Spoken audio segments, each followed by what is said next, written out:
बच्चा जो सीखता है उसको जब अपनी लाइफ में इम्प्लीमेंट कर लेना, तब हम टीचर्स की अचीवमेंट को हमको काउंट करना चाहिए कि यहाँ पर हम आगे बढ़े।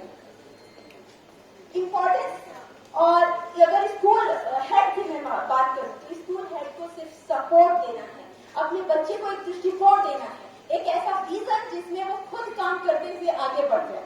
जरूरत पड़ने पर हो सकता है कि कुछ भौतिक संसाधन भी उसे उपलब्ध कराने हैं। एक ऐसा पॉजिटिव स्कूल कल्चर बनाना है जहां पे टीचर्स और बच्चे एक दूसरे से इतने इंडल्ज हो जाए कि वो काम को और अच्छे तरीके से प्रेजेंट कर पाए। टीचर और स्टूडेंट दोनों को एम्पावर करना, यही हमारे स्कूल हेड का मेन काम होता है।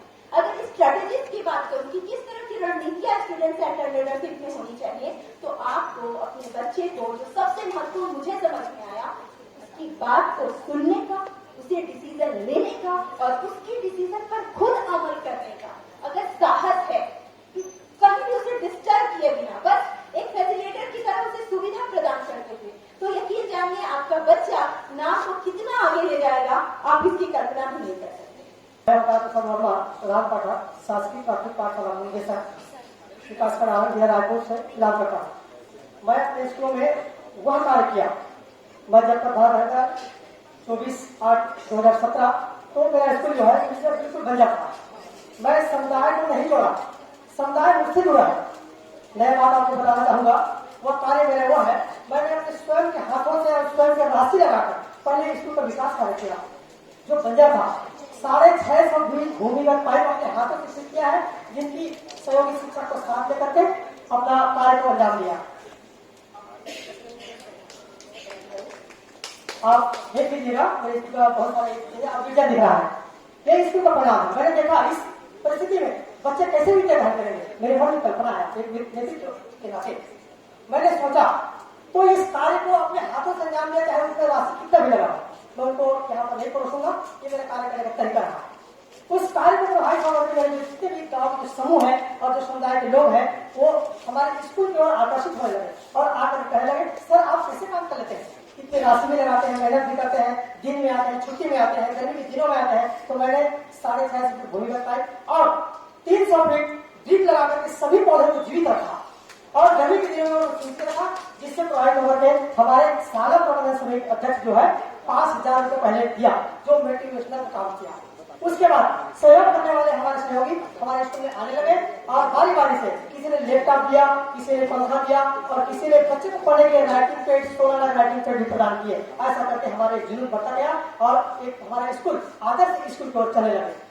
हम आपको बता दें, जलयान में कप्तान को वही भूमिका होता है जो अपनी पटता संपन्नता के कार्य चलते किस प्रकार से वो अपने कार्य को अंजाम देता है, ठीक उसी प्रकार से मैंने उनकी बातों को लेकर के ये अंजाम दिया है।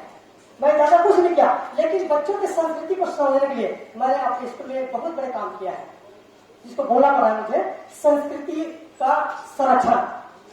संग्रहालय से शिक्षा नामक धरोहर कक्षा पुरखा नामक संग्रहालय का स्थापना किया है, जिसको देखने के लिए दूरस्थ अंचलों या आसपास के प्रधान पाठक, शिक्षक और बच्चे उसको स्वयं की गाड़ी लगा करके आते हैं वहां पर। अभी तक हमारे स्कूल में कम से कम 10 या 20 स्कूलों के प्रधान पाठक और अपने बच्चे को लेकर विजिट पे आ चुके हैं।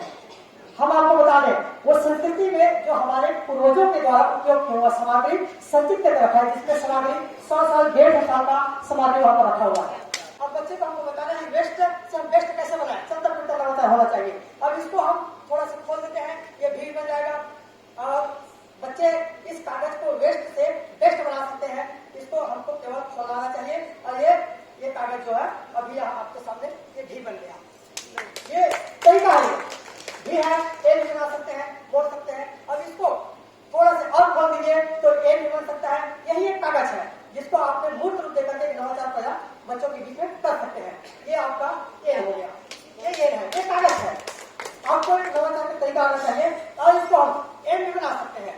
और ये जो है ये आपके सामने ये एम भी बन गया और इसको आप डब्ल्यू बना सकते हैं। ये वेस्ट है, वेस्ट मैं चर्चा देखना और सपने को कार्य प्रोटेक्ट करना, ये मेरा कर्तव्य है और उस कार्य को मैंने अंतिम तक ले जाता रहूंगा। धन्यवाद।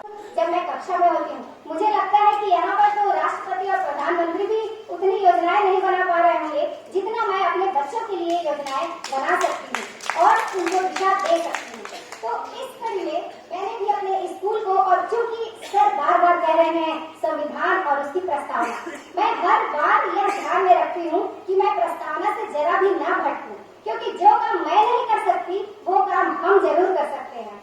जब मैं 2013 में पदार्पण की व्याख्याता के पद पर, तो मैंने हर बार महसूस किया एकेडमिक जो रिजल्ट थे उनसे कि बच्चा जो है, गाँव का हमारा ग्रामीण बच्चा गणित और विज्ञान दो चीजों को तो बड़ा ही भूत समझता है, पता नहीं उसमें क्यों बार बार वो पिछड़ता है। तो मुझे ये लगा कि मैं एक विज्ञान शिक्षिका हूँ, अगर मैं 2-4 हाथ और मिला दूं तो वाकई में मैं उनके लिए कुछ कर पाऊँ। तो इसलिए मैंने गणित की मेरी शिक्षिका है, अंग्रेजी की मेरी शिक्षिका है, उनसे हाथ से हाथ मिलाया और एक नया कॉन्सेप्ट बनाया, SSS कॉन्सेप्ट बनाया, स्मार्ट टीचर, स्मार्ट क्लास और स्मार्ट स्टूडेंट। जब तीनों स्मार्ट हो जाएंगे तो मिलकर एक नया डेवलपमेंट तैयार करेंगे, एक नया बैकग्राउंड तैयार करेंगे। क्योंकि हम कला ऐसी चीज है जिसे हमें सिखाना नहीं पड़ता। बचपन में हमने रामायण और महाभारत देखा है, वो हम आज तक अपने स्मृति पटल पर रखे हुए हैं। मैंने सुना, कुछ भूल गया, मैंने देखा, कुछ याद रहा, लेकिन मैंने करके देखा, मुझे आज भी याद है। इस कॉन्सेप्ट को आगे बढ़ाते हुए मैंने अपने विद्यालय में कला से इसे जोड़ा और जो विज्ञान, मेहंदी विज्ञान के साथ और गणित के साथ मैंने मेहंदी जो बहुत ही सस्ता उपयोग में आता है, उसमें विज्ञान मेहंदी के रूप में उसे अप्लाई कराया। और सबसे अच्छी बात यह रही कि विज्ञान के जो चित्र है उनको मेहंदी प्रतियोगिता के माध्यम से जब मैंने कराया तो केवल गर्ल्स ही नहीं, बॉयज भी इसमें अच्छे से पार्टिसिपेट कर। इसमें हम बहुत सारी एक्टिविटीज करते हैं, जैसे learning by doing, visual learning, memory games, mnemonics, methods of making grades. ये सारी एक्टिविटीज हम बच्चों के साथ करते हैं ताकि हम बच्चों की कंसंट्रेशन को फॉर्म कर सकें, उन्हें बड़े आंसर याद हो सके। तो इन प्रॉब्लम्स को, हमारे सामने प्रॉब्लम कौन से है वो हम आपके सामने बता रहे हैं। Students lack of concentration, lack of interest in study, poor recalling and retention power, difficulty in learning long answers, problems in understanding the basic concept and lack of self confidence. ये सारे प्रॉब्लम्स हमारे सामने बच्चों के निकल के आए, जो हम टीचर्स ने मिलकर के डिस्कस किए।